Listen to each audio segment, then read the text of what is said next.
नमस्कार, आप देख रहे हैं डीडी न्यूज। आपके साथ मैं हूं गौरव श्रीवास्तव। तो चलिए बुलेटिन की शुरुआत करते हैं और सबसे पहले नजर डालते हैं इस वक्त की हेडलाइंस पर। पुर्तगाल और स्लोवाकिया की यात्रा पर गई राष्ट्रपति द्रौपदी मुर्मू दौरे के पहले पड़ाव पर लिस्बन पहुंची। पुर्तगाल के राष्ट्रपति के साथ आज होगी प्रतिनिधि मंडल स्तरीय बैठक।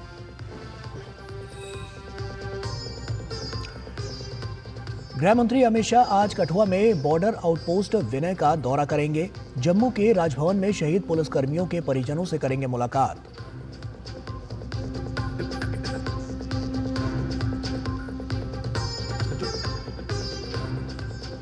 चेन्नई में 10 स्थानों पर ईडी की छापेमारी जारी। संदिग्ध अवैध वित्तीय लेन देन के मामले में राज्य के नगर प्रशासन मंत्री और उनके परिजनों के घर हो रही है छापेमारी।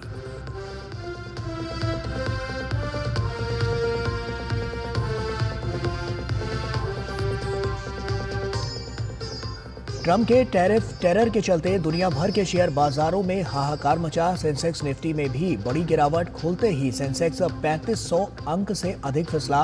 निफ्टी भी 1000 अंक टूटा।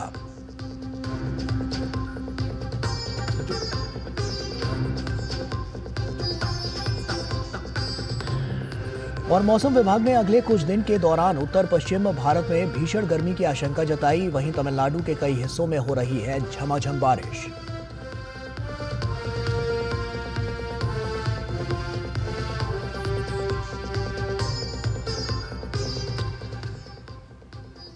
और आइए अब बुलेटिन की शुरुआत करते हैं। पुर्तगाल और स्लोवाकिया की 4 दिवसीय यात्रा पर राष्ट्रपति द्रौपदी मुर्मू दौरे के पहले चरण में पुर्तगाल की राजधानी लिस्बन पहुंच गई हैं।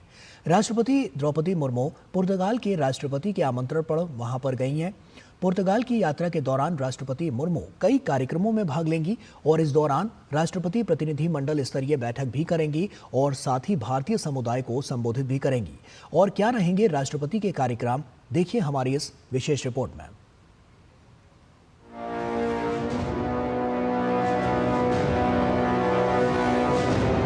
राष्ट्रपति द्रौपदी मुर्मू पुर्तगाल के राष्ट्रपति मार्सेलो रेबेलो डी सूसा के निमंत्रण पर पुर्तगाल की यात्रा पर हैं। राष्ट्रपति मुर्मू को गार्ड ऑफ ऑनर के दौरान 21 तोपों की सलामी दी जाएगी। राष्ट्रपति मुर्मू 120 कंटिजेंट का निरीक्षण करेंगी। राष्ट्रपति मुर्मू राजधानी लिस्बन में लुइस वॉज डी कैमोस की समाधि पर पुष्पांजलि अर्पित करेंगी और बाद में मोस्टेरो डास जेरोनिमोस चर्च का दौरा भी करेंगी। इसके बाद राष्ट्रपति प्लासियो दी बेलम पैलेस पहुंचेंगी। यहां एम्बेसडर हॉल में दोनों देशों के राजनयिक संबंधों के 50 वर्ष पूरे होने के अवसर पर एक स्मारक डाक टिकट जारी किया जाएगा। पैलेस के साला दे जंतर हॉल में दोनों देशों के राष्ट्रपति प्रतिनिधि मंडल स्तर की बैठक में भाग लेंगे। दोनों देशों के राष्ट्रपति चैपल का दौरा भी करेंगे और बाद में पैलेस के सालादास विकास में संयुक्त प्रेस वक्तव्य में भाग लेंगे। दोपहर बाद राष्ट्रपति द्रौपदी मुर्मू अपने प्रतिनिधि मंडल के साथ कैमरा म्यूनिसिपल डे लिस्बोआ पहुंचेंगी, जहां लिस्बन के मेयर द्वारा उन्हें सिटी की ऑफ ऑनर सम्मान प्रदान किया जाएगा। यहां राष्ट्रपति मुर्मू सभी गणमान्य लोगों को संबोधित भी करेंगी। शाम में राष्ट्रपति मुर्मू पुर्तगाल के प्रधानमंत्री लुइस मोंटेनेग्रो के साथ मुलाकात करेंगी। इसके बाद रात में राष्ट्रपति मुर्मू के सम्मान में राष्ट्रपति मार्सेलो रेबेलो डी सूसा के द्वारा राजकीय भोज का आयोजन किया जाएगा। दोनों देशों के संबंधों के लिहाज से देखें तो इन बैठकों के दौरान कई अहम मुद्दों पर बातचीत होने की संभावना है। ये वर्ष हमारे लिए बहुत विशेष है। इस वर्ष में हम भारत पुर्तगाल के राजनयिक संबंधों के पुनर्स्थापन की स्वर्ण जयंती मना रहे हैं। उस उपलक्ष्य में भारत के राष्ट्रपति यहाँ पधार रही हैं। 27 वर्ष के अंतर के बाद भारत के राष्ट्रपति यहाँ आ रही हैं, तो लिहाजा हमारे लिए, पुर्तगाल के लिए ये बहुत विशेष यात्रा है। राष्ट्रपति द्रौपदी मुर्मू अपनी यात्रा के अगले दिन यानी 8 अप्रैल को पुर्तगाल की नेशनल असेंबली का दौरा करेंगी। यहाँ उनकी असेंबली के अध्यक्ष जोस पेड्रो एगुएर ब्रेको के साथ प्रतिनिधि मंडल स्तर की वार्ता होगी। इसके बाद राष्ट्रपति द्रौपदी मुर्मू चंपाली मोद फाउंडेशन का दौरा करेंगी और वहां वृक्षारोपण भी करेंगी। दोपहर के समय राष्ट्रपति मुर्मू महात्मा गांधी और कस्तूरबा गांधी की प्रतिमा पर पुष्पांजलि अर्पित करेंगी और बाद में राधा कृष्ण मंदिर जाएंगी। हमारा सौभाग्य है कि प्रेसिडेंट साहब यहाँ पे आएगी और ये मंदिर में आके वो आरती करेगी। अपनी पुर्तगाल यात्रा के अंतिम पड़ाव में राष्ट्रपति द्रौपदी मुर्मू राजधानी लिस्बन में दोपहर बाद भारतीय समुदाय को संबोधित करेंगी। पोर्चुगल की अपनी यात्रा के दौरान राष्ट्रपति द्रौपदी मुर्मू द्विपक्षीय संबंधों के साथ साथ तमाम ऐसे मुद्दों पर बातचीत करेंगी जिससे दोनों देशों के बीच संबंध और ज्यादा प्रगाढ़ होंगे। हम जानते हैं कि भारत और पोर्चुगल अपने 50 वर्षों के स्वर्णिम अध्याय के उन रिश्तों को हर्ष के रूप में मनाने जा रहा है जिससे दोनों देशों के संबंध और ज्यादा कैसे मजबूत हों। कैमरामैन कुमार दत्ता के साथ Rishi Kumar, DD news, Lisbon. और वहीं पुर्तगाल की राजधानी लिस्बन में भारतीय मूल के लोग बड़ी सफलतापूर्वक अपने व्यवसाय को आगे बढ़ा रहे हैं और इन लोगों में खासतौर से श्री राम रेस्टोरेंट के मालिक नलिनी और उनके पति धर्मेश भाई ने लिस्बन के लोगों के बीच भारतीय स्वाद को उनकी आदत बना दिया है।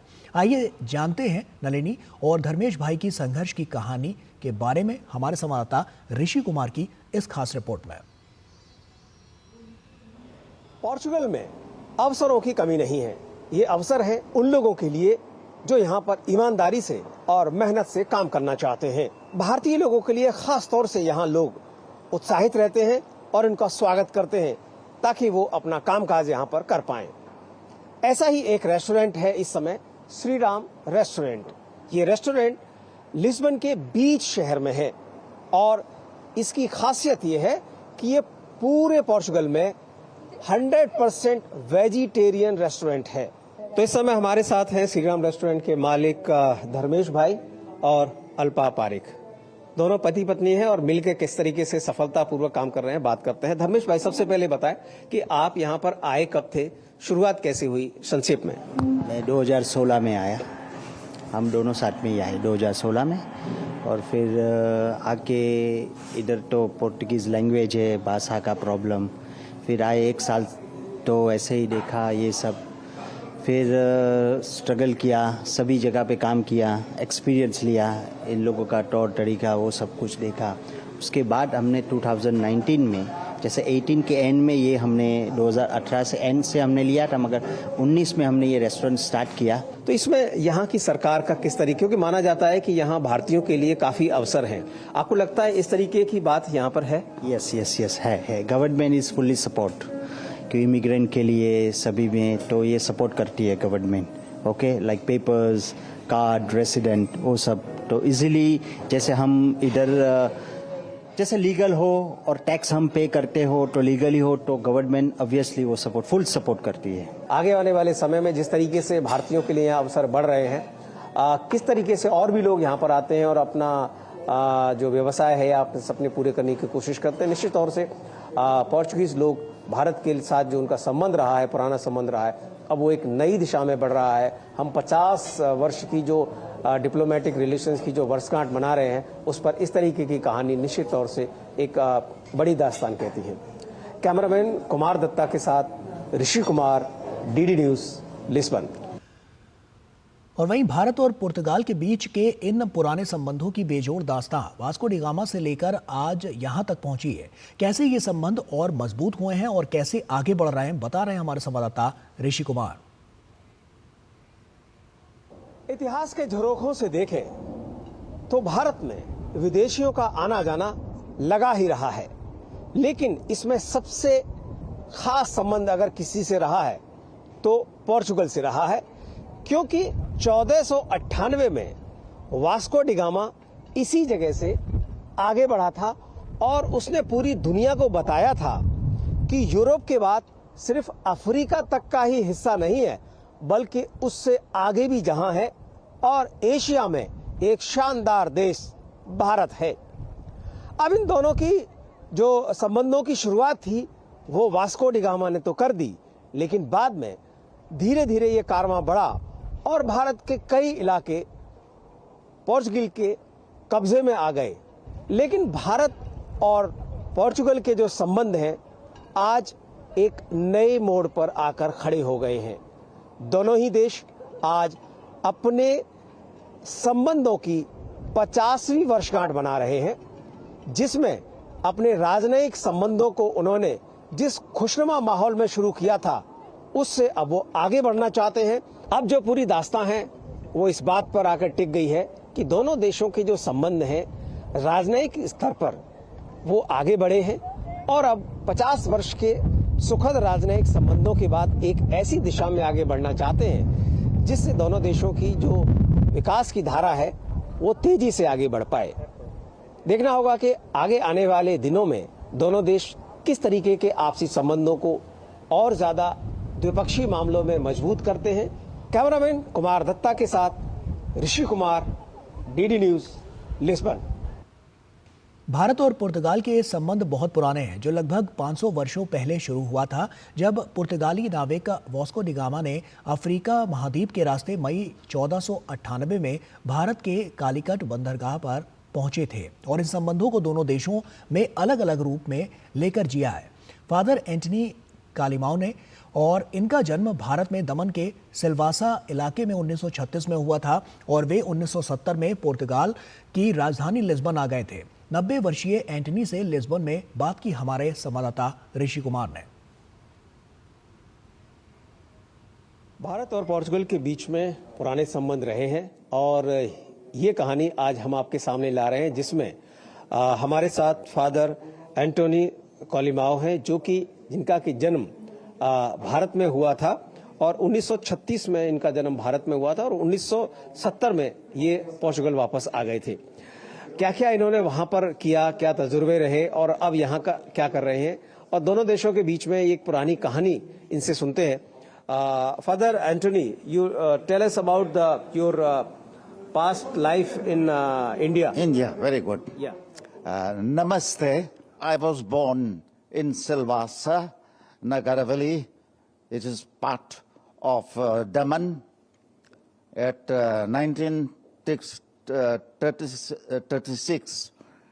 And when I was small, I was taken to Daman, where I stayed till 7-8 years. Then I came back to Silvassa. We used to speak in Silvassa Portuguese and Gujarati. But I had learned in Silvassa Gujarati, Marathi, Hindi.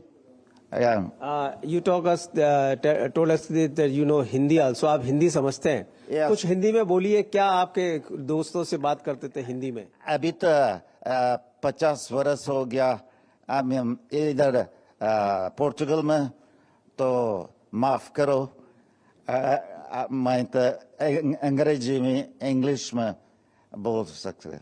One last question. What do you think about the both India and Portugal relations? Very good, a long relation. As I was telling, I did help from the beginning some 50 years ago, many ambassadors of India, and they used to call me to give a help. All I still remember Dr. Kakurkar, then Dr. Austin, they died already, Dr. Ernest, and so many others. The last 3-4 ambassadors, Indian ambassadors in Lisbon, they have done a very good work. And the relation is very good with Portugal and India. Father Antony कॉलिमियो की जो बातें हैं कि वो कहीं पर भी एडजस्ट कर जाते हैं, और उन्होंने कहा कि जो पोर्चुगल है यहाँ के लोग भी बहुत अच्छे हैं, भारत में तो वो जन्मे ही हैं, तो निश्चित तौर से इनके जो तजुर्बे हैं यहाँ के लोगों के भी काम आएंगे और भारत के लोगों के भी काम आएंगे। अपने कैमरामैन सहयोगी कुमार दत्ता के साथ Rishi Kumar, DD news, Lisbon. और वक्त यहाँ पर एक छोटे से ब्रेक का हो गया है, जल्द हाजिर होते हैं।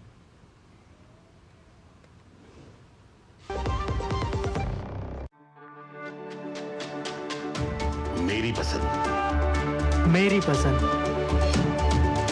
मेरी पसंद, मेरी पसंद, हमारी पसंद, हम सबकी पसंद। मजबूत देश का मजबूत सरिया हो गया स्टील। जो लक्ष्य चुना था समझ आने लगा है। GLA यूनिवर्सिटी, उच्च लक्ष्य की निश्चित प्राप्ति।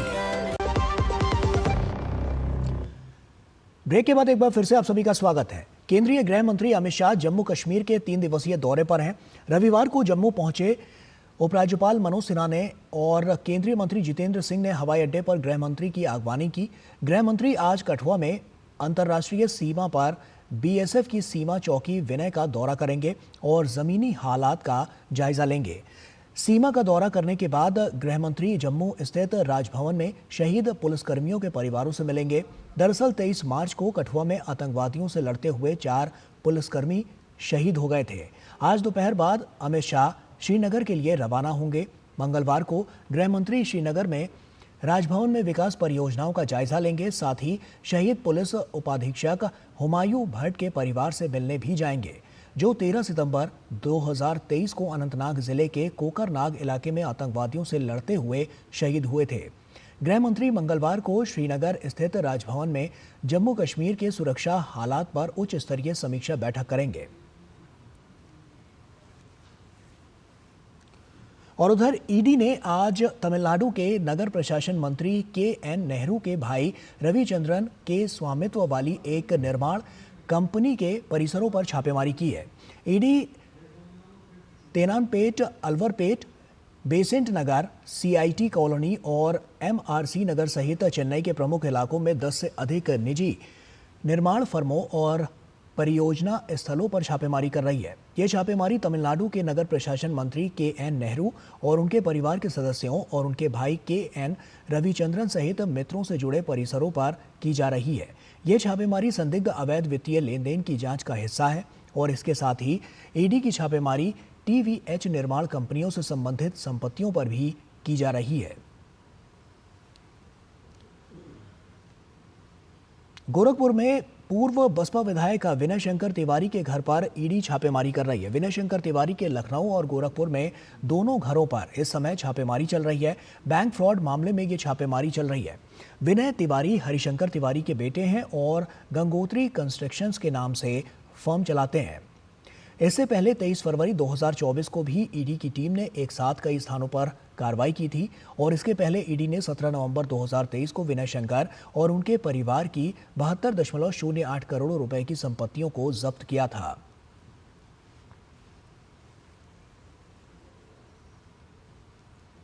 भूकंप से प्रभावित म्यांमार की सहायता के लिए भारत सरकार का ऑपरेशन ब्रह्मा जारी है। एनडीआरएफ की महिला टीम म्यांमार के दूसरे सबसे बड़े शहर मांडले में जरूरतमंद लोगों को राहत पहुंचाने के लिए मौके पर मौजूद है। लगातार भूकंप के झटकों के बावजूद एनडीआरएफ की टीमें सभी चिकित्सा सुविधाओं के साथ लोगों की मदद कर रही है। पेश है मांडले से हमारे संवाददाता तापस भट्टाचार्य की ये खास रिपोर्ट।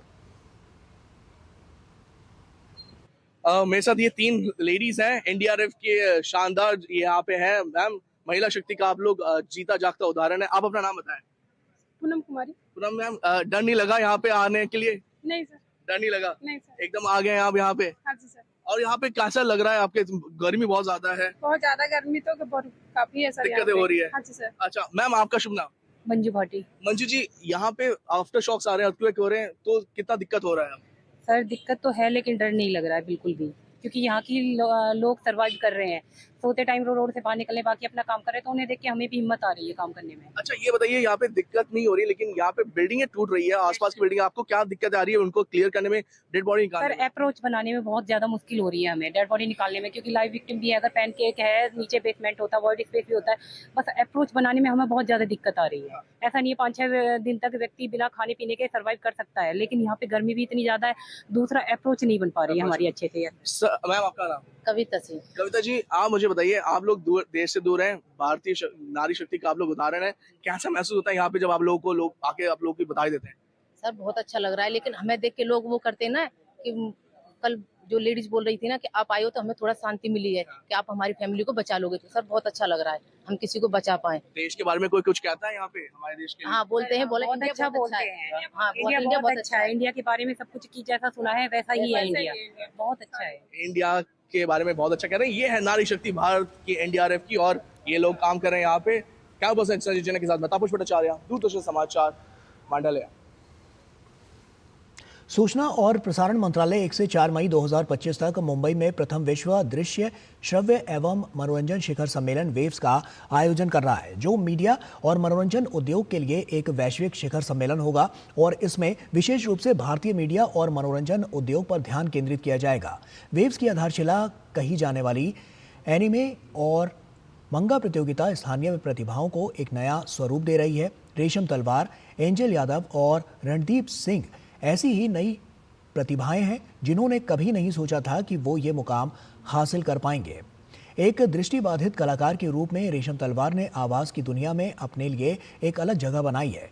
दिल्ली में वेव्स एनिमे और मंगा प्रतियोगिता में वॉइस एक्टिंग कैटेगरी जीतकर उन्होंने अपनी यात्रा को आगे बढ़ाया है और साबित कर दिखाया है कि उनकी कला किसी भी बाधा को पार कर सकती है।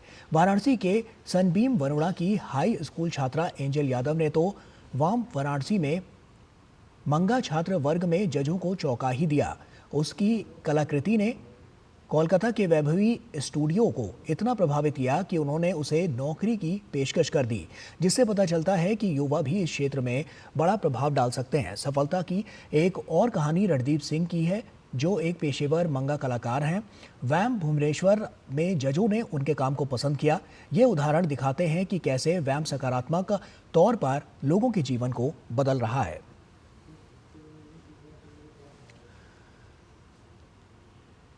उत्तर भारत समेत देश के कई राज्यों के लिए मौसम विभाग ने हीट वेव का अलर्ट जारी किया है। राजस्थान में आने वाले 4 से 5 दिन तक भीषण लू चलने की आशंका है।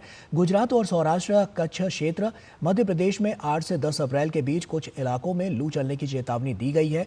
वहीं महाराष्ट्र में अगले 4 दिनों में तापमान 2 से 4 डिग्री तक बढ़ सकता है। साथ ही मौसम विभाग ने दिल्ली के लिए येलो अलर्ट जारी किया है। मौसम विभाग के मुताबिक आने वाले दिनों में पारा 42 डिग्री तक जा सकता है, जिससे राजधानी में हीट वेव जैसे हालात बन सकते हैं।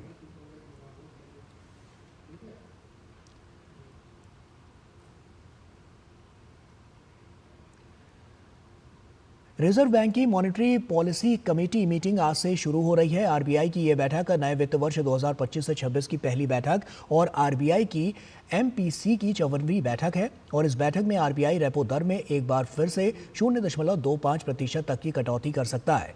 मुद्रास्फीति में कमी से केंद्रीय बैंक के पास ब्याज दर में कटौती की गुंजाइश है। अमेरिका की तरफ से जवाबी सीमा शुल्क लगाने की घोषणा के बाद वैश्विक अर्थव्यवस्था के समक्ष चुनौतियां पैदा हो गई हैं। ऐसे में घरेलू मोर्चे पर भी आर्थिक वृद्धि को प्रोत्साहन देने की जरूरत महसूस की जा रही है। अगर आरबीआई रेपो दर में कटौती करता है तो इससे आने वाले दिनों में लोन सस्ते हो सकते हैं। आरबीआई गवर्नर संजय मल्होत्रा 9 अप्रैल को इस मीटिंग में लिए गए फैसलों की जानकारी देंगे और इससे पहले वित्त वर्ष 2024 से 25 की आखिरी मीटिंग में आरबीआई ने ब्याज दरों में 0.25% की कटौती की थी।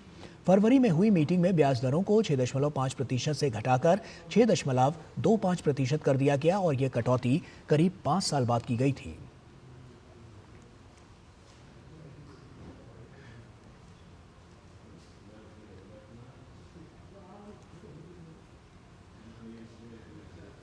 तो एमपीसी की 54वीं ये बैठक हुई और साफ तौर पर आर्थिक वृद्धि को किस तरह से प्रोत्साहन मिले इसके लिए नीतिगत फैसले भी बनाते हुए नजर आएगी और रेपो दर में कटौती करने पर जो लोन है वो सस्ते हो सकते हैं, तो आम लोगों को काफ़ी राहत इससे मिलती हुई नजर आ सकती है। इसके अलावा 9 अप्रैल को आपको बता दें कि जो तमाम नतीजे हैं उनकी जानकारी जो आरबीआई गवर्नर हैं वो देते हुए नजर आएंगे, लेकिन जो बात सबसे अहम है वो ये है कि ब्याज दरों में पहले जो 0.25 की कटौती की गई थी उससे तो फायदा मिला ही था। अब आने वाले समय में इस पर भी किस तरह से आगे की रणनीति हुई नजर आएगी वो भी काफी महत्वपूर्ण हो जाएगा। तो वित्त वर्ष 2025 से 26 को लेकर ये बैठक जो है वो काफी महत्वपूर्ण मानी जा रही है, क्योंकि इससे पूरी रूपरेखा रखी जाएगी कि किस तरह से आने वाले समय में जो हम देख रहे हैं रेपो दर है उसमें क्या कुछ बदलाव होता है और अगर बदलाव होता है तो कितना होता है और उससे कितना फायदा जो लोग हैं उनको मिलता हुआ नजर आता है। इस पर साफ तौर पर यह बैठक काफी अहम है और इस बैठक को लेकर आज यहां से नीतिगत फैसले निकलने की उम्मीद लगाई जा रही है। अमेरिकी राष्ट्रपति डोनाल्ड ट्रंप की नई टैरिफ पॉलिसी लागू होने के बाद से दुनिया भर के शेयर बाजारों में कोहराम मचा हुआ है। भारतीय शेयर बाजार भी अब पूरी तरह से इसकी चपेट में आ गए हैं। आज 7 अप्रैल को भारतीय शेयर बाजार की प्रमुख इंडेक्स बीएसई सेंसेक्स करीब 3000 अंकों की गिरावट के साथ 71,449 अंकों पर खुला। वहीं दूसरी ओर एनएसई का निफ्टी 50 इंडेक्स भी आज 1146 अंकों की गिरावट के साथ 21,758 पर खुला और वहीं आज कई प्रमुख कंपनियों के शेयर 10-10% की गिरावट के साथ खुले हैं। ट्रंप के फैसले के बाद लगातार हमने देखा है कि अमेरिकी शेयर बाजार में विनाशकारी गिरावट देखने को मिली है और कोविड के बाद भारतीय शेयर बाजार में ये अभी तक की सबसे बड़ी गिरावट है।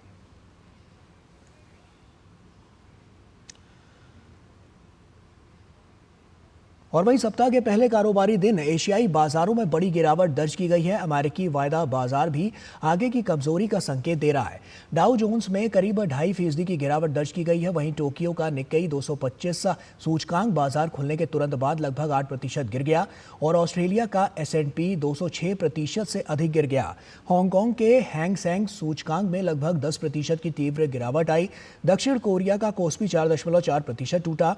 तेल की कीमतों में और गिरावट आई। अमेरिकी बेंचमार्क क्रूड 4% या $2.50 की गिरावट के साथ $59.49 प्रति बैरल पर आ गया। अंतर्राष्ट्रीय मानक ब्रेंट क्रूड $2.25 की गिरावट के साथ $63.33 प्रति बैरल पर आ गया। और अजय मिश्रा हमारे सहयोगी हमारे साथ जुड़ रहे हैं। अजय का ही रुख करते हैं। अजय, साफ तौर पर जिस तरह से जो ट्रंप टैरिफ का जो बम है वो आज हमने देखा है कि ग्लोबली गिरता हुआ नजर आया, उसका धमाका कितना तेज था ये साफ तौर पर आंकड़े बता रहे हैं। किस तरह के संकेत आने वाले समय के लिए देखने को मिल रहे हैं और जिस तरह से आज सारा मार्केट खुला है, क्या स्थिति कमोवेश ऐसी ही रहने वाली है या आगे कोई बड़ा परिवर्तन देखने को मिल सकता है? अगर देखिए, जो गिरावट आई है उसकी सबसे बड़ी वजह यह है कि चाइना ने रिटेलिएट किया है। जब तक ट्रंप की तरफ से अनाउंसमेंट आया था और सभी देशों पर जो रिटेलिएटरी टैरिफ लगाए थे उन्होंने, उसके बाद बाजार वेट एंड वॉच की स्थिति में थे। लेकिन जब चाइना ने, जो कि दूसरी सबसे बड़ी महाशक्ति कहा जाता है, आज समझा जाता है आर्थिक तौर पर, उसने जब रिटेलिएट किया और अमेरिका पर टैरिफ लगा दिया, तब लोगों को लगने लगा कि शायद ये टैरिफ वॉर में चेंज हो सकता है। तो उसके बाद जब दो बड़ी महाशक्तियाँ एक तरह से टैरिफ वॉर में एंगेज हो चुकी हैं, ऑफिशियली हो चुकी हैं, तब उसके बाद मार्केट को लगने लगा कि अब तो ये रियलिटी है। ये रियलिटी कहाँ तक जाएगी, एक्सपर्ट्स इस पर एक राय नहीं रखते हैं। बहुत सारे लोग कहते हैं ये गिरावट और भी गहरा सकती है, बहुत सारे लोग कह रहे हैं कि शायद नेगोशिएशन का एक टैक्टिस हो सकता है। लेकिन ट्रेड वॉर की शुरुआत हो चुकी है, इसमें कोई दो राय नहीं। अब भारत की बात करते हैं। भारत जो ट्रेड नेगोशिएशन कर रहा है अमेरिका के साथ में, उसको लेकर के जो आशाएं हैं वो बहुत ज़्यादा हैं। हो सकता है हमारे ऊपर असर कम पड़े, लेकिन बाजार पर असर आपने देखा कि शुरुआती कारोबार में 4000 पॉइंट सेंसेक्स गया और इसके और भी गिरने की उम्मीद है। आईटी और मेटल, जो कि ज़्यादा एक्सपोज्ड सेक्टर हैं चाइना और अमेरिका में, मेटल्स एक्सपोज्ड हैं चाइना में और आईटी सेक्टर एक्सपोज्ड है अमेरिका में, और इसके साथ ही ऑटोमोबाइल कंपोनेंट सेक्टर, ये तीनों सेक्टर बहुत ज़्यादा प्रभावित होते हुए नज़र आ रहे हैं। कंजम्पशन स्टॉक्स, जो कि भारत की अपनी पॉजिटिव कहानी है, वहाँ पर थोड़ा सा आपको ज़रूर सपोर्ट देखते हुए दिखाई देगा। फार्मा थोड़ा सा हमें बचा सकता है क्योंकि हम फार्मा मैन्युफैक्चरिंग हब बनने की ओर जा रहे हैं, तो वहां पे थोड़ी सी हमें राहत देखने को मिल सकती है। बिल्कुल, फार्मास्यूटिकल क्षेत्र से जुड़ा हुई मेरा सवाल था कि जैसा हम देख रहे हैं कि निर्यात पर डिपेंडेंट है, तो कहीं ना कहीं इससे भी एक बड़े बदलाव की तस्वीर पेश होती हुई नजर आएगी। और जब टेबल पर बात होगी तो जो नेगोशिएशन की जो बात हम कर रहे हैं, क्या उसमें भी इसका असर देखने को मिलेगा? देखिए, अगर हम लाइटर नोट पे कहें तो आज जो ट्रंप का बयान आया, उन्होंने कहा कि ये मेडिसिन लेनी पड़ी है हमको, क्योंकि एक जो पिछली सत्ता थी अमेरिका में वो सो रही थी। हमारे ऊपर टैरिफ लगाए जा रहे थे, हमारे साथ बहुत ही बुरा बर्ताव किया जा रहा था, लेकिन उस पर किसी ने कोई रिएक्शन नहीं लिया। लेकिन अब मैं ये ऑपरेट कर रहा हूँ, तो उनके जो शब्द थे वो भी फार्मा सेक्टर से जुड़े थे। लेकिन उन्होंने ये संकेत दिया है कि एक फार्मा सेक्टर से जुड़ा नया बिल लेकर के आ सकते हैं। उस बिल के जो डिटेल्स हैं अभी तो आउट नहीं हुए हैं, लेकिन उसको हमें डिटेल्स में देखना पड़ेगा कि उसका क्या असर पड़ेगा। लेकिन फार्मा के लिए पूरी दुनिया भारत और चाइना पे डिपेंड करती है। भारत का जो जेनरिक फार्मास्यूटिकल प्रोडक्शन है, उसकी वजह से अमेरिका में दवाएं सस्ती हैं। क्या अमेरिका अपने देश में महंगी दवाओं का रिस्क ले पाएगा, इस पर थोड़ा देखना पड़ेगा। और मुझे लगता है सप्लाई चेन को डिसरप्ट करना शायद उनके भी हित में नहीं होगा। नया बिल किस तरह से आगे पैन आउट करेगा वो हमें देखना पड़ेगा, लेकिन इसका असर तो जरूर पड़ेगा। हो सकता है भारत पे थोड़ा कम पड़े, चीन पे ज्यादा पड़े, या क्योंकि तमाम एक्सपर्ट्स भी अजय इस बात को मानते हैं और वो देख भी रहे हैं कि भारत पर इसका असर किस तरह से पड़ता हुआ नजर आएगा। और तमाम कुछ अच्छे भी संकेत नजर आ रहे हैं भारत की तरफ से कि इस जो पूरा टैरिफ की ये जो अभी ये ट्रेड वॉर नजर आ रही है, उसमें भारत को भी थोड़ा फायदा मिलता हुआ नजर आएगा। बहरहाल आपका बहुत बहुत शुक्रिया तमाम जानकारियां हमसे साझा करने के लिए, क्योंकि इस टैरिफ नीति से तमाम जो नीतिगत फैसले हैं, जो रणनीतियां हैं, वो तमाम देशों की बनती और बिगड़ती हुई नजर आ रही है। बहुत बहुत शुक्रिया अजय तमाम जानकारियां साझा करने के लिए। और इसी के साथ फिलहाल इस बुलेटिन में इतना ही। दीजिए इजाजत, नमस्कार।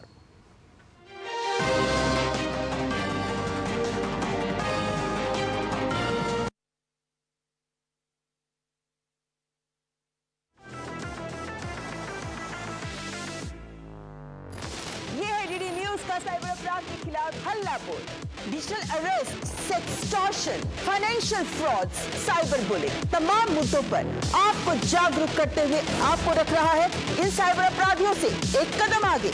देखिए मेरे साथ साइबर अलर्ट हर शनिवार रात 9 बजे सिर्फ डीडी न्यूज पर। कश्मीर से कन्याकुमारी तक, कच्छ से कामाख्या तक, राज्यों की राजधानियों से प्रदेशों के कोने कोने तक, होगी हर राज्य के हर हिस्से की पूरी खबर। देखिए भारत एट 7 खबर राज्यों की डीडी न्यूज पर। झूठ से भी खतरनाक होता है अधूरा सच, और वैसे ही खतरनाक होती है अधूरी खबर, क्योंकि हर खबर के साथ जुड़ा होता है उसका इतिहास, वर्तमान और भविष्य। देखिए हर बड़ी खबर जिसमें होगा तथ्य, तर्क और सबूत। देखिए पूरा सच प्रखर श्रीवास्तव के साथ सोमवार से शुक्रवार शाम 7:30 बजे सिर्फ डीडी न्यूज पर।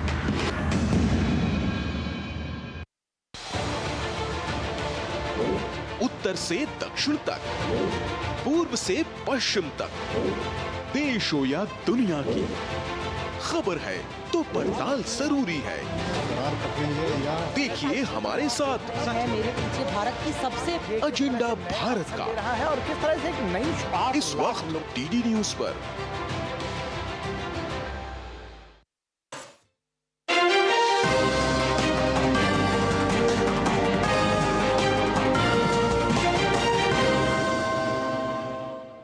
नमस्कार, आप देख रहे हैं डीडी न्यूज। आपके साथ मैं हूं गौरव श्रीवास्तव। तो चलिए बुलेटिन की शुरुआत करते हैं और सबसे पहले नजर डालते हैं इस वक्त की हेडलाइंस पर।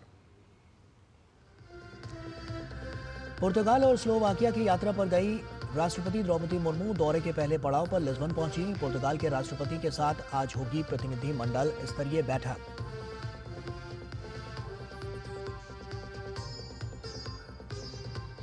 गृह मंत्री अमित शाह आज कठुआ में बॉर्डर आउटपोस्ट विनय का दौरा करेंगे। जम्मू के राजभवन में शहीद पुलिसकर्मियों के परिजनों से करेंगे मुलाकात।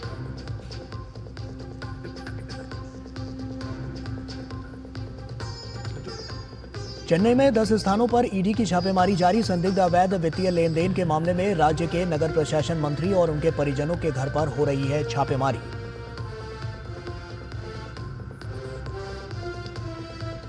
ट्रंप के टैरिफ टेरर के चलते दुनिया भर के शेयर बाजारों में हाहाकार मचा। सेंसेक्स निफ्टी में भी बड़ी गिरावट। खोलते ही सेंसेक्स 3,500 अंक से अधिक फिसला। निफ्टी भी 1,000 अंक टूटा।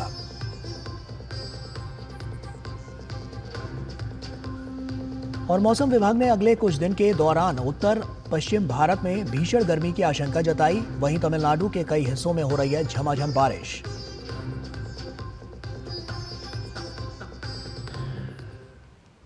और आइए बुलेटिन की शुरुआत करते हैं। पुर्तगाल और स्लोवाकिया की 4 दिवसीय यात्रा पर राष्ट्रपति द्रौपदी मुर्मू दौरे के पहले चरण में पुर्तगाल की राजधानी लिस्बन पहुंच गई हैं। राष्ट्रपति मुर्मू पुर्तगाल के राष्ट्रपति के आमंत्रण पर वहां गई हैं। पुर्तगाल की यात्रा के दौरान राष्ट्रपति मुर्मू कई कार्यक्रमों में भाग लेंगी और इस दौरान राष्ट्रपति प्रतिनिधि मंडल स्तरीय बैठक भी करेंगी और साथ ही भारतीय समुदाय को संबोधित भी करेंगी। और क्या रहेंगे राष्ट्रपति के खास कार्यक्रम, देखिए हमारी इस खास रिपोर्ट में।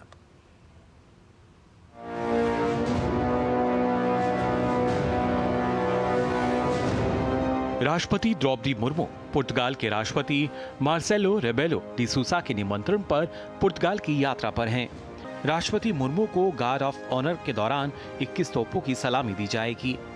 राष्ट्रपति मुर्मू 120 कंटिजेंट का निरीक्षण करेंगी। राष्ट्रपति मुर्मू राजधानी लिस्बन में लुइस वॉज डी कैमोस की समाधि पर पुष्पांजलि अर्पित करेंगी और बाद में मोस्टेरो डास जेरोनिमोस चर्च का दौरा भी करेंगी। इसके बाद राष्ट्रपति प्लासियो डी बेलम पैलेस पहुंचेंगी। यहां एम्बेसडर हॉल में दोनों देशों के राजनयिक संबंधों के 50 वर्ष पूरे होने के अवसर पर एक स्मारक डाक टिकट जारी किया जाएगा। पैलेस के साला दे जंतर हॉल में दोनों देशों के राष्ट्रपति प्रतिनिधि मंडल स्तर की बैठक में भाग लेंगे। दोनों देशों के राष्ट्रपति चैपल का दौरा भी करेंगे और बाद में पैलेस के सालादास विकास में संयुक्त प्रेस वक्तव्य में भाग लेंगे। दोपहर बाद राष्ट्रपति द्रौपदी मुर्मू अपने प्रतिनिधि मंडल के साथ कैमरा म्यूनिसिपल डे लिस्बोआ पहुंचेंगी, जहां लिस्बन के मेयर द्वारा उन्हें सिटी की ऑफ ऑनर सम्मान प्रदान किया जाएगा। यहां राष्ट्रपति मुर्मू सभी गणमान्य लोगों को संबोधित भी करेंगी। शाम में राष्ट्रपति मुर्मू पुर्तगाल के प्रधानमंत्री लुइस मोंटेनेग्रो के साथ मुलाकात करेंगी। इसके बाद रात में राष्ट्रपति मुर्मू के सम्मान में राष्ट्रपति मार्सेलो रेबेलो डी सूसा के द्वारा राजकीय भोज का आयोजन किया जाएगा। दोनों देशों के संबंधों के लिहाज से देखें तो इन बैठकों के दौरान कई अहम मुद्दों पर बातचीत होने की संभावना है। ये वर्ष हमारे लिए बहुत विशेष है। इस वर्ष में हम भारत पुर्तगाल के राजनयिक संबंधों के पुनर्स्थापन की स्वर्ण जयंती मना रहे हैं। उस उपलक्ष्य में भारत के राष्ट्रपति यहाँ पधार रही हैं। 27 वर्ष के अंतर के बाद भारत के राष्ट्रपति यहाँ आ रही हैं, तो लिहाजा हमारे लिए, पुर्तगाल के लिए ये बहुत विशेष यात्रा है। राष्ट्रपति द्रौपदी मुर्मू अपनी यात्रा के अगले दिन यानी 8 अप्रैल को पुर्तगाल की नेशनल असेंबली का दौरा करेंगी। यहाँ उनकी असेंबली के अध्यक्ष जोस पेड्रो एगुएर ब्रेको के साथ प्रतिनिधिमंडल स्तर की वार्ता होगी। इसके बाद राष्ट्रपति द्रौपदी मुर्मू चंपाली मोद फाउंडेशन का दौरा करेंगी और वहां वृक्षारोपण भी करेंगी। दोपहर के समय राष्ट्रपति मुर्मू महात्मा गांधी और कस्तूरबा गांधी की प्रतिमा पर पुष्पांजलि अर्पित करेंगी और बाद में राधा कृष्ण मंदिर जाएंगी। हमारा सौभाग्य है कि प्रेसिडेंट साहब यहाँ पे आएगी और ये मंदिर में आके वो आरती करेगी। अपनी पुर्तगाल यात्रा के अंतिम पड़ाव में राष्ट्रपति द्रौपदी मुर्मू राजधानी लिस्बन में दोपहर बाद भारतीय समुदाय को संबोधित करेंगी। पोर्चुगल की अपनी यात्रा के दौरान राष्ट्रपति द्रौपदी मुर्मू द्विपक्षीय संबंधों के साथ साथ तमाम ऐसे मुद्दों पर बातचीत करेंगी जिससे दोनों देशों के बीच संबंध और ज्यादा प्रगाढ़ होंगे। हम जानते हैं कि भारत और पोर्चुगल अपने 50 वर्षों के स्वर्णिम अध्याय के उन रिश्तों को हर्ष के रूप में मनाने जा रहा है जिससे दोनों देशों के संबंध और ज्यादा कैसे मजबूत हों। कैमरामैन कुमार दत्ता के साथ Rishi Kumar, DD news, Lisbon. और वहीं पुर्तगाल की राजधानी लिस्बन में भारतीय मूल के लोग बड़ी सफलतापूर्वक अपने व्यवसाय को आगे बढ़ा रहे हैं और इन लोगों में खासतौर से श्रीराम रेस्टोरेंट के मालिक नलिनी और उनके पति धर्मेश भाई ने लिस्बन के लोगों के बीच भारतीय स्वाद को उनकी आदत बना दिया है। आइए जानते हैं नलिनी और धर्मेश भाई की संघर्ष की कहानी के बारे में हमारे संवाददाता ऋषि कुमार की इस खास रिपोर्ट में। पोर्चुगल में अवसरों की कमी नहीं है। ये अवसर है उन लोगों के लिए जो यहाँ पर ईमानदारी से और मेहनत से काम करना चाहते हैं। भारतीय लोगों के लिए खास तौर से यहाँ लोग उत्साहित रहते हैं और इनका स्वागत करते हैं ताकि वो अपना कामकाज यहाँ पर कर पाएं। ऐसा ही एक रेस्टोरेंट है इस समय, श्रीराम रेस्टोरेंट। ये रेस्टोरेंट लिस्बन के बीच शहर में है और इसकी खासियत ये है कि ये पूरे पोर्चुगल में 100% वेजिटेरियन रेस्टोरेंट है। तो इस समय हमारे साथ हैं श्रीराम रेस्टोरेंट के मालिक धर्मेश भाई और अल्पा पारिक। दोनों पति पत्नी हैं और मिलकर किस तरीके से सफलतापूर्वक काम कर रहे हैं, बात करते हैं। धर्मेश भाई, सबसे पहले बताएं कि आप यहाँ पर आए कब थे, शुरुआत कैसे हुई, संक्षेप में। मैं 2016 में आया, हम दोनों साथ में ही आए 2016 में। और फिर आके इधर तो पोर्टुगीज़ लैंग्वेज है, भाषा का प्रॉब्लम। फिर आए 1 साल तो ऐसे ही देखा ये सब, फिर स्ट्रगल किया, सभी जगह पे काम किया, एक्सपीरियंस लिया, इन लोगों का तौर तरीका वो सब कुछ देखा। उसके बाद हमने 2019 में, जैसे 18 के एंड में ये हमने 2018 से एंड से हमने लिया था, मगर 19 में हमने ये रेस्टोरेंट स्टार्ट किया। तो इसमें यहाँ की सरकार का किस तरीके, क्योंकि माना जाता है कि यहाँ भारतीयों के लिए काफी अवसर हैं, आपको लगता है इस तरीके की बात यहाँ पर है? यस है। गवर्नमेंट इज फुल्ली सपोर्ट कि इमिग्रेंट के लिए सभी में तो ये सपोर्ट करती है government. Okay, like papers, card, resident, वो सब तो इजीली, जैसे हम इधर जैसे लीगल हो और टैक्स हम पे करते हो तो लीगली हो, तो गवर्नमेंट ऑब्वियसली वो सपोर्ट, फुल सपोर्ट करती है। आगे आने वाले समय में जिस तरीके से भारतीयों के लिए यहाँ अवसर बढ़ रहे हैं, किस तरीके से और भी लोग यहाँ पर आते हैं और अपना जो व्यवसाय है या सपने पूरे करने की कोशिश करते हैं। निश्चित तौर से पोर्चुगीज लोग भारत के साथ जो उनका संबंध रहा है, पुराना संबंध रहा है, अब वो एक नई दिशा में बढ़ रहा है। हम 50 वर्ष की जो डिप्लोमेटिक रिलेशंस की जो वर्षगांठ मना रहे हैं, उस पर इस तरीके की कहानी निश्चित तौर से एक बड़ी दास्तान कहती है। कैमरामैन कुमार दत्ता के साथ Rishi Kumar, DD news, Lisbon. और केंद्रीय गृह मंत्री अमित शाह जम्मू कश्मीर के 3 दिवसीय दौरे पर हैं। रविवार को जम्मू पहुंचे पहुंचने पर उनका उपराज्यपाल मनोज सिन्हा और केंद्रीय मंत्री जितेंद्र सिंह ने हवाई अड्डे पर गृह मंत्री की अगवानी की और गृह मंत्री आज कठुआ में अंतर्राष्ट्रीय सीमा पर बीएसएफ की सीमा चौकी विनय का दौरा करेंगे और जमीनी हालात का जायजा लेंगे। सीमा का दौरा करने के बाद गृह मंत्री जम्मू स्थित राजभवन में शहीद पुलिसकर्मियों के परिवारों से भी मिलेंगे। दरअसल 23 मार्च को कठुआ में आतंकवादियों से लड़ते हुए 4 पुलिसकर्मी शहीद हो गए थे। आज दोपहर बाद अमित शाह श्रीनगर के लिए रवाना होंगे। मंगलवार को गृह मंत्री श्रीनगर में राजभवन में विकास परियोजनाओं का जायजा लेंगे। साथ ही शहीद पुलिस उपाधीक्षक हुमायूं भट्ट के परिवार से मिलने भी जाएंगे, जो 13 सितंबर 2023 को अनंतनाग जिले के कोकरनाग इलाके में आतंकवादियों से लड़ते हुए शहीद हुए थे। गृह मंत्री मंगलवार को श्रीनगर स्थित राजभवन में जम्मू कश्मीर के सुरक्षा हालात पर उच्च स्तरीय समीक्षा बैठक करेंगे।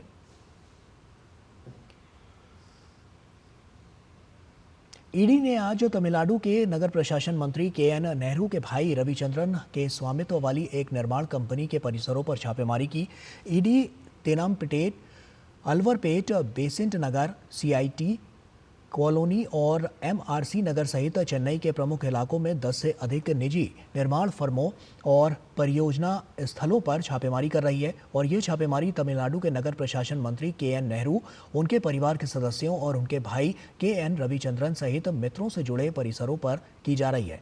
ये छापेमारी संदिग्ध अवैध वित्तीय लेन देन की जांच का हिस्सा है और इसके साथ ही ईडी की छापेमारी टीवीएच निर्माण कंपनियों से संबंधित संपत्तियों पर भी की जा रही है। गोरखपुर में पूर्व बसपा विधायक विनय शंकर तिवारी के घर पर ईडी छापेमारी कर रही है। विनय शंकर तिवारी के लखनऊ और गोरखपुर में दोनों घरों पर इस समय छापेमारी चल रही है। बैंक फ्रॉड मामले में ये छापेमारी चल रही है। विनय तिवारी हरिशंकर तिवारी के बेटे हैं और गंगोत्री कंस्ट्रक्शंस के नाम से फर्म चलाते हैं। इससे पहले 23 फरवरी 2024 को भी ईडी की टीम ने एक साथ कई स्थानों पर कार्रवाई की थी और इसके पहले ईडी ने 17 नवंबर 2023 को विनय शंकर और उनके परिवार की 72.08 करोड़ रुपए की संपत्तियों को जब्त किया था। और बुलेटिन में फिलहाल यहीं छोटे से ब्रेक का वक्त हो गया है। जल्द हाजिर होते हैं।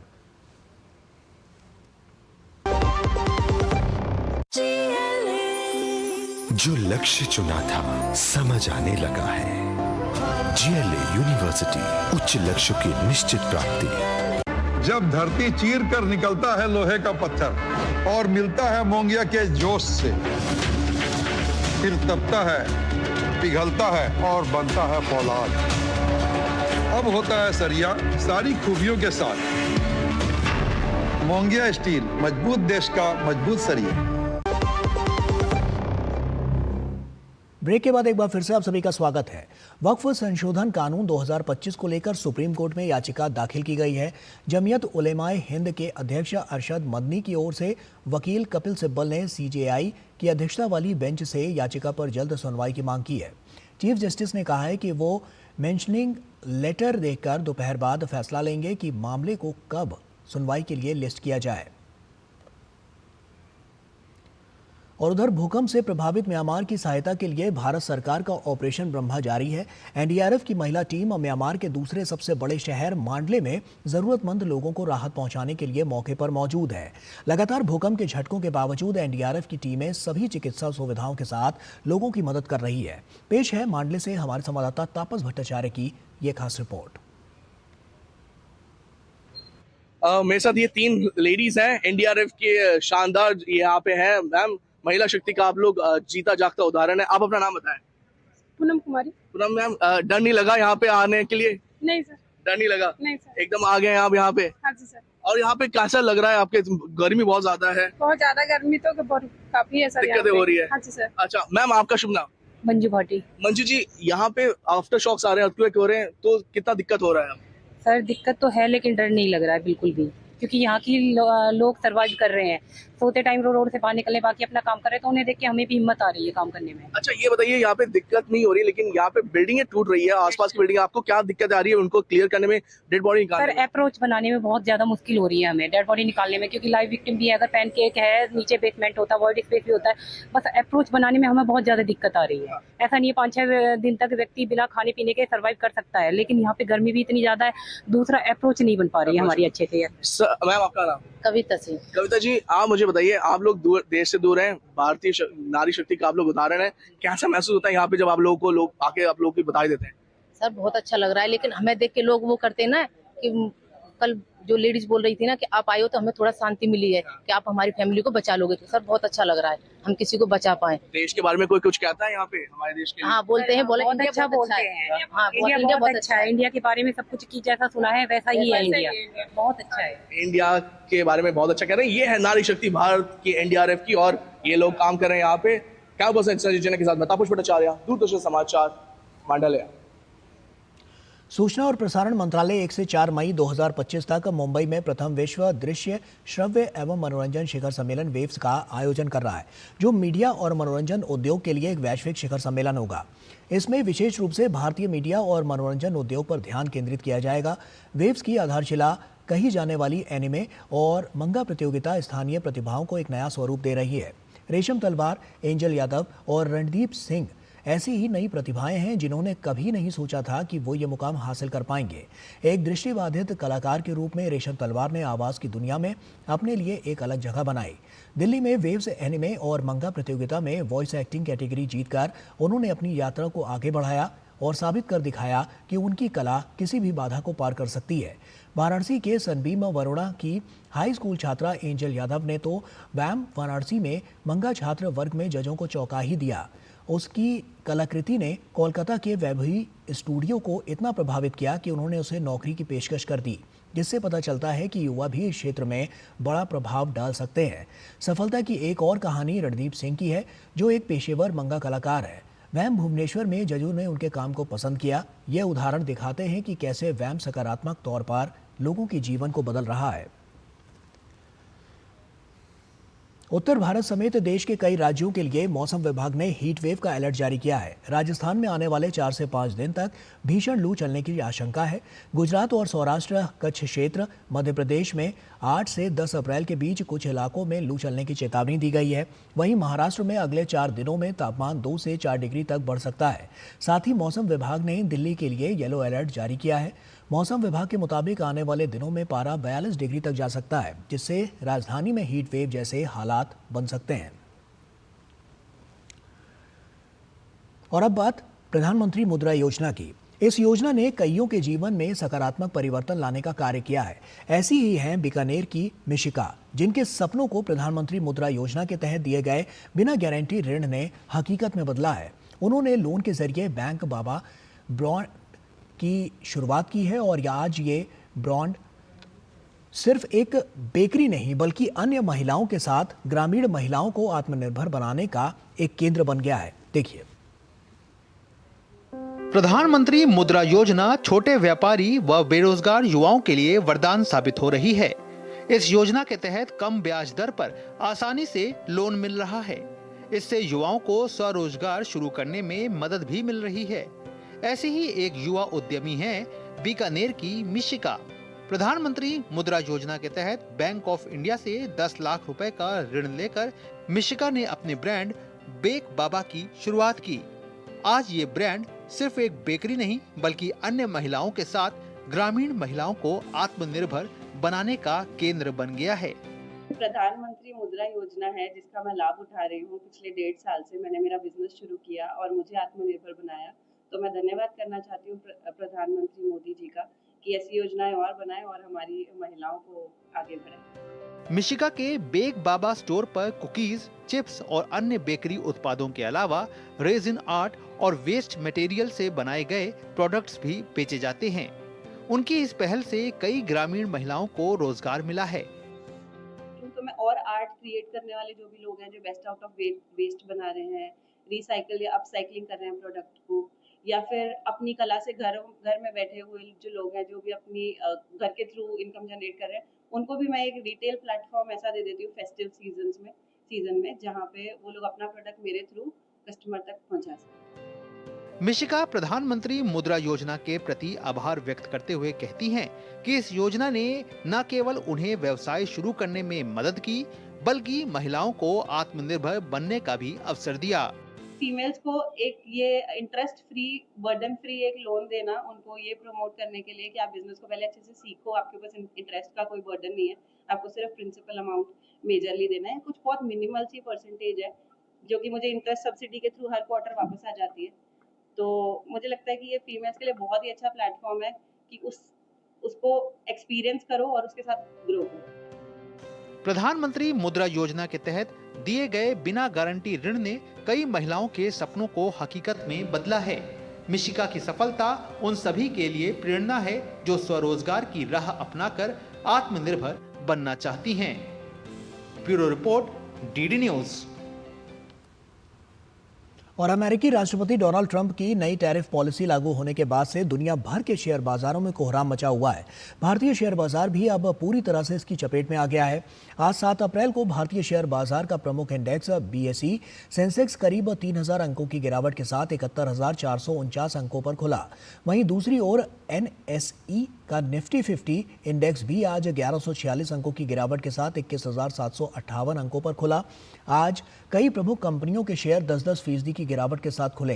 ट्रंप के फैसले के बाद से अमेरिकी शेयर बाजार में विनाशकारी गिरावट देखने को मिल रही है। कोविड के बाद भारतीय शेयर बाजार में ये अभी तक की सबसे बड़ी गिरावट है। इंडियन प्रीमियर लीग में आज मुंबई के वानखेड़े स्टेडियम में रॉयल चैलेंजर्स बेंगलुरु और मुंबई इंडियंस की टीम आमने सामने होंगी। आरसीबी की टीम पिछले 10 साल से मुंबई इंडियंस को मुंबई में नहीं हरा पाई है। ऐसे में टीम इस सिलसिले को तोड़ना चाहेगी। मुंबई इंडियंस के लिए अच्छी बात यह है कि इस मुकाबले के लिए जसप्रीत बुमराह फिट हैं और इस मैच में उनके खेलने की उम्मीद की जा रही है। 5 बार के चैंपियन मुंबई को अभी तक 4 मैच में से 3 में हार का मुंह देखना पड़ा है। वहीं आरसीबी की टीम ने 3 मैच खेले हैं जिसमें 2 में उन्हें जीत और 1 में हार का सामना करना पड़ा है। आरसीबी के पास जोश हेजलवुड और भुवनेश्वर कुमार के रूप में मजबूत तेज गेंदबाजी आक्रमण है और लेकिन उसके स्पिनर अभी तक अच्छा प्रदर्शन नहीं कर पाए हैं। आज विश्व स्वास्थ्य दिवस है। ये दिवस प्रत्येक वर्ष स्वास्थ्य के प्रति जागरूकता बढ़ाने के लिए मनाया जाता है। विश्व स्वास्थ्य दिवस सिर्फ एक दिवस नहीं बल्कि जीवन में स्वास्थ्य के महत्व को समझने और अपनाने का एक संदेश है। इस वर्ष विश्व स्वास्थ्य दिवस का विषय है स्वास्थ्य शुरुआत आशापूर्ण भविष्य। विश्व स्वास्थ्य दिवस पहली बार वर्ष 1950 में विश्व स्वास्थ्य संगठन की स्थापना को चिन्हित करने के लिए मनाया गया था। प्रत्येक वर्ष ये दुनिया भर के लोगों के लिए चिंता के एक विशिष्ट स्वास्थ्य विषय की ओर ध्यान आकर्षित करता है।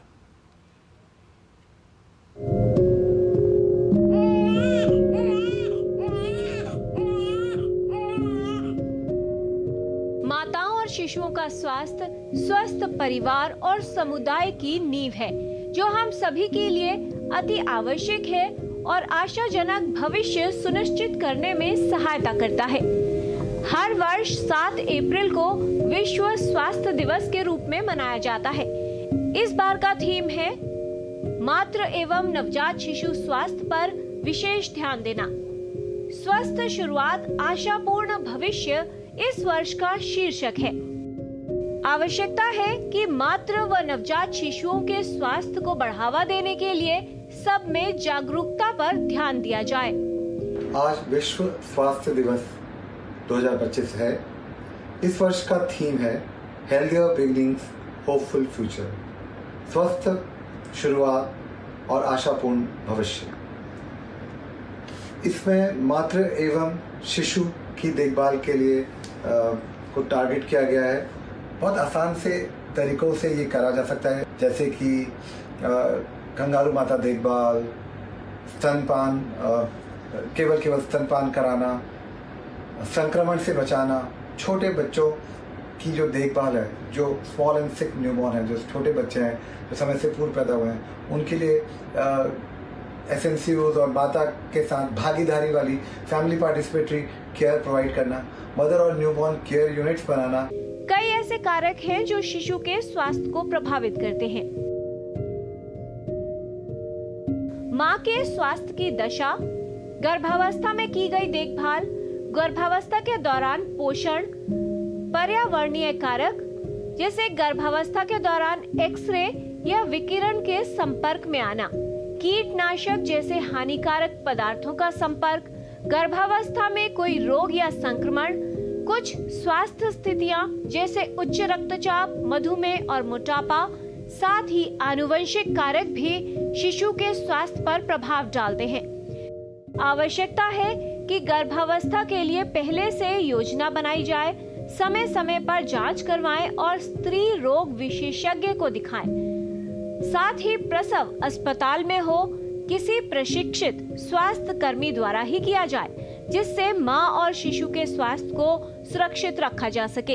इंडिया न्यूबॉर्न एक्शन प्लान के जो 6 स्तंभ है, जिसमें care during pregnancy and child and antenatal visits है, केयर ड्यूरिंग चाइल्ड बर्थ है, इमीडिएट न्यूबॉर्न केयर है, केयर ऑफ हेल्दी न्यूबॉर्न है, care of small and sick newborn है एंड केयर बियॉन्ड सर्वाइवल है।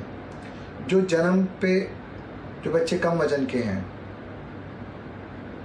अगर सभी मृत्यु को देखा जाए जो नवजात शिशु की होती है, उनमें से 80% मृत्यु केवल छोटे बच्चों में होती है और इनको हम बचा सकते हैं अगर हम इनको तुरंत गर्माहट दे सकें, उनको संक्रमण से बचा सकें, उनको हम केवल स्तनपान कर सकें। गर्भावस्था के दौरान सावधानी रखना और सही देखभाल करना तो आवश्यक है ही, साथ ही शिशु जन्म के बाद उचित टीकाकरण कराना, संक्रमण से बचाव करना और शिशु के आहार पर विशेष ध्यान देना भी महत्वपूर्ण है। किरण भारद्वाज, डीडी न्यूज। और वहीं प्रधानमंत्री ने विश्व स्वास्थ्य दिवस पर स्वास्थ्य दुनिया के निर्माण की अपील की है। उन्होंने एक्स पर पोस्ट करके कहा कि विश्व स्वास्थ्य दिवस पर आइए हम एक स्वस्थ विश्व के निर्माण के लिए अपनी प्रतिबद्धता की पुष्टि करें। हमारी सरकार स्वास्थ्य सेवा पर ध्यान केंद्रित करती रहेगी और लोगों की भलाई के विभिन्न पहलुओं में निवेश करती रहेगी। अच्छा स्वास्थ्य हर समृद्ध समाज की नींव है।